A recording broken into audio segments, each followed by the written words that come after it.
This program proudly brought to you by Pentel Essences, turning your daily shower into a daily luxury.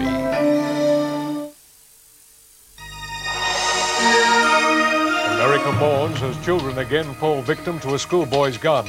Trouble still on Jakarta's streets despite Habibie's reform vow, and a nail-biter as Rio State of Origin Rugby League returns.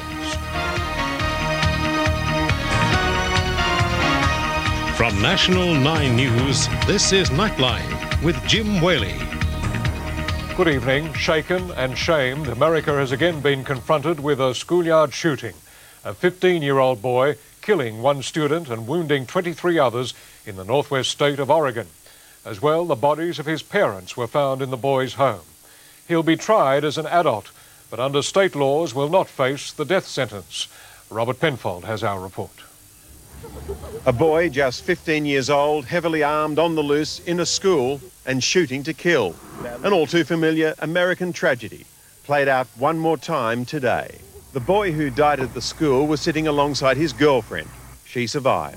He was just shooting at everybody. He had no really certain emotion on his face. It was just like something he would do every day. He acted like he had a fake gun, like a cap gun. He was just going... It was 8 in the morning and the children at this Oregon school had gathered in the cafeteria when fellow student Kipling Kinkle burst in, armed with a rifle and 2 pistols, and started shooting. Well, at first, we just looked around and see what was going on. Then everybody just hit the floor. Kinkle was angry. Yesterday he was suspended after being caught at school with a handgun. Police arrested him and eventually handed him back to his parents. Now other parents want to know why. I mean, why they let him out, I can't believe this. Somebody should be feeling pretty guilty about now. How could this happen? You know, and now these children are suffering for it. He was finally overpowered by 16-year-old Jake Riker, who was shot in the chest and the hand. He just said, Mom, I'd do it again. There was more to come. Police went to his home and found his parents had been murdered, apparently also victims of his rage. The 15-year-old killer had led a troubled life, and other students described him as a bully with a short fuse. He was voted most likely to start World War III. He always talked about how he hated everybody and how he was going to shoot the world, and he was a very violent kid. One of his friends spoke to him just last night. He was mad at himself. He knew he got himself in a bad situation, and was kind of worried how it would shame the family, I guess. Again, another tragedy at an American school. Again, political leaders are saying something must be done to tighten gun laws. After 6 school shootings in 7 months, this might just be the year someone does something about it. Tonight, a prayer vigil in Eugene for the victims. More sorrow, more questions, people wanting to know why. In Eugene, Oregon, Robert Penfold for Nightline. Lawyers for the brother of murdered nurse Yvonne Guilford believe the $1.7 million compensation could be handed over next week. One of the British nurses convicted of the killing today spoke publicly for the first time since her release, claiming she was tortured into making her confession. After their chaotic arrival home yesterday, both British nurses are now in hiding, but have already begun work with the 2 tabloid newspapers who've paid $500,000 for their stories. Deborah Parry and Lucille McLaughlin claim they did the deal to prove their innocence. Today, Parry did give one interview for no payment, telling how it felt to be free after 17 months in a Saudi jail. I won't believe I'm really free until I can prove that I'm completely innocent. Then I believe I'm free. Parry said she knew nothing about the death of Yvonne Guilford, the South Australian nurse brutally murdered in the Saudi hospital where all 3 worked. In a BBC documentary, both nurses claimed they only confessed because Saudi police tortured and sexually abused them. They were rubbing my thighs. I thought I would be raped by them all. And at the end of about 5 days, 4 or 5 days, it was easier to say that we'd done that. But in South Australia's Jamestown, there's no sympathy from the Guilford family. And I think it's all lies, and they're getting paid for telling lies. They play on blood money on the death, aren't they? They're dancing on Yvonne's grave. While Frank Guilford is convinced the tide of public opinion is swinging firmly back his way, the public relations battle is far from over. While the British nurses are using the tabloids as a mouthpiece, it's understood the Guilfords will tell their story in a book. You watch days of your lives, you'll know what I mean. Is that what your life's like? Well, it seems to be that way. One crisis after the other. Philip Wilmington for Nightline. There are mixed messages from Indonesia tonight as the country tries to come to terms with a new leader after 32 years of Suharto rule. On the surface, there are signs of normality returning.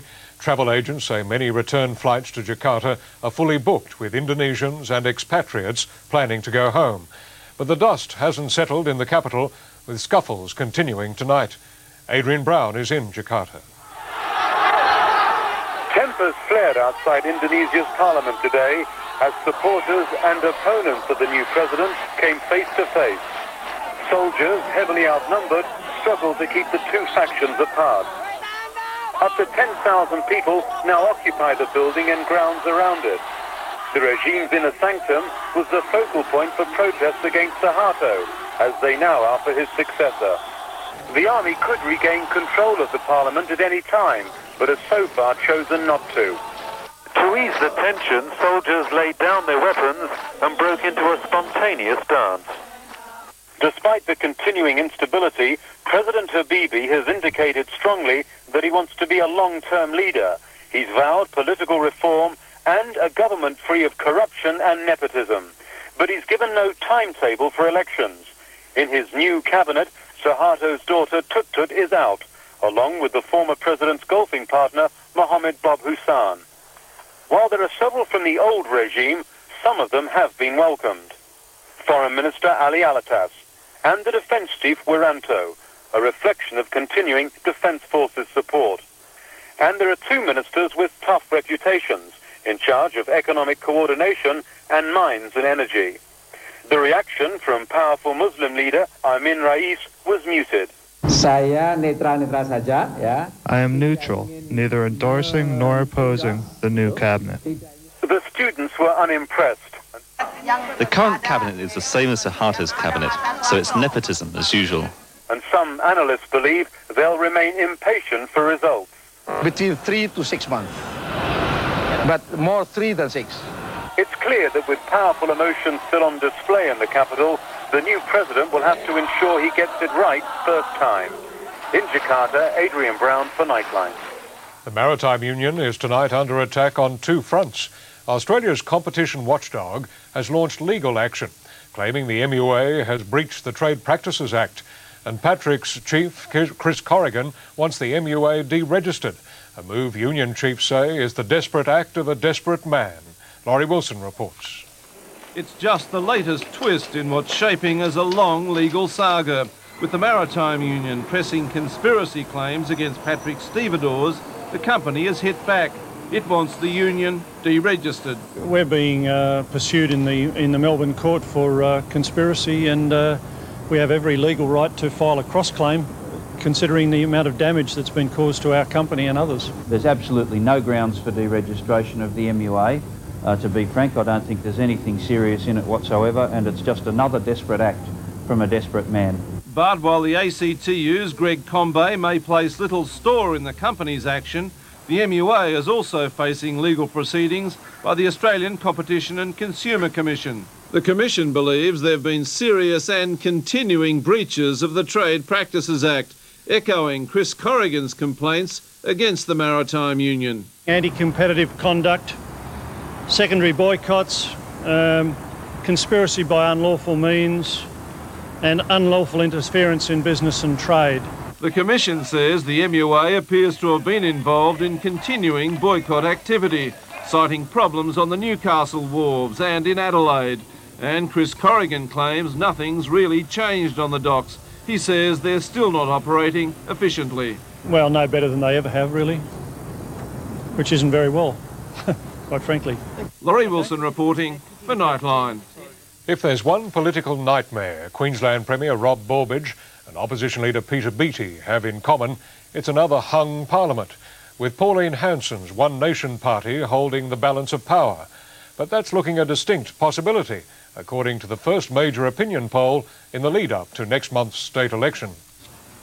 Still basking in the publicity generated by One Nation's state election launch, Pauline Hanson today received the best news of her political career. An exclusive National 9 News Courier Mail poll shows her party is now really taking off. I'm not surprised, but I'm very grateful. In 9 key marginal seats across Queensland, One Nation is averaging 18% support, compared to Labor's 36 and the Coalition's 30. They've never had an opportunity to vote for anyone else, and they're seen as One Nation as a party that is espousing and voicing their concerns and issues that really concern the Queenslanders. In some provincial electorates, One Nation's support has hit 30%. That's enough to win a number of seats and possibly the balance of power. The concern with this survey is that I'll be plunging Queensland into a period of unprecedented political instability with a parliament that is totally unworkable. For the opposition, One Nation is now just as much of a threat to Labor as it is to the Coalition. If they do vote for One Nation, they will be voting for Joan Sheldon to remain as Treasurer and Rob Borbridge to remain as Premier. The undeniable challenge for the major parties, just how to woo those clearly disillusioned voters who now look like shaping Queensland's future into the new millennium.